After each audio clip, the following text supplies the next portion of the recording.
ఎలా ఉన్నారు? హాయ్ అండి, వెరీ వెరీ ఫైన్ అండి. మీరు ఎలా ఉన్నారు? నేను చాలా బాగున్నాను. మీరు జబర్దస్త్ రాకముందు చాలా మూవీస్ లో చేశారు, కానీ పాపులర్ అవ్వలేపారు కదా?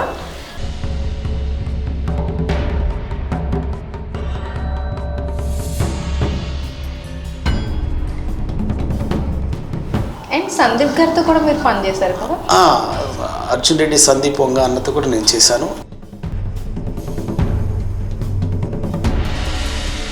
అర్జున్ రెడ్డిలో మీరు చాలా సీన్స్ కట్ అయ్యాయి కదా? చాలా సీన్స్ అని కాదు, ఒక సీన్ ఉంటే మిగతా 2 సీన్స్ కూడా ఉంచాలి. ఆర్జీవి గారిని జనాలందరూ ఒకటే యాంగిల్లో చూశారు. సో మీరు ఆయనతో పర్సనల్ గా వర్క్ చేశారు కాబట్టి, సో ఆర్జీవి గారు అసలు ఏంటి? ఇండస్ట్రీ మొత్తం అందరికి తెలుసండి ఆయన.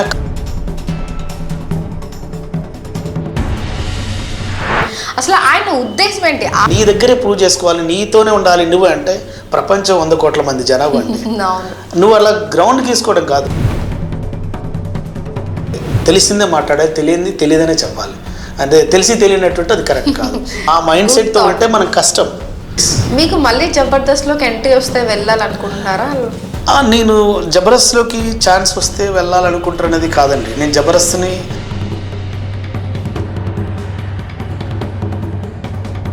నిన్ను నమ్మిన చోట నువ్వు ప్రూవ్ చేసుకున్నప్పుడు, నీకు పేరు వస్తున్నప్పుడు, నేను నమ్మని చోట వాళ్ళ దగ్గర, నమ్మని వ్యక్తుల దగ్గర అన్నా ప్లీజ్ అని అంత అవసరం వచ్చింది.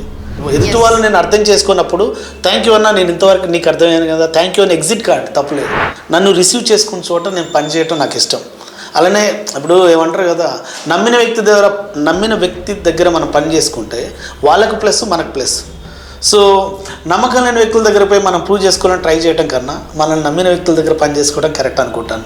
ఏదైనా మూవీ ఏమైనా డైరెక్ట్ చేయాలని ఫ్యూచర్లో ఏమైనా ఆలోచన ఉందా? అంటే నాకు ఒక ఆలోచన ఉంది, అది ఎంతవరకు తీసుకెళ్తుందో తెలియదు.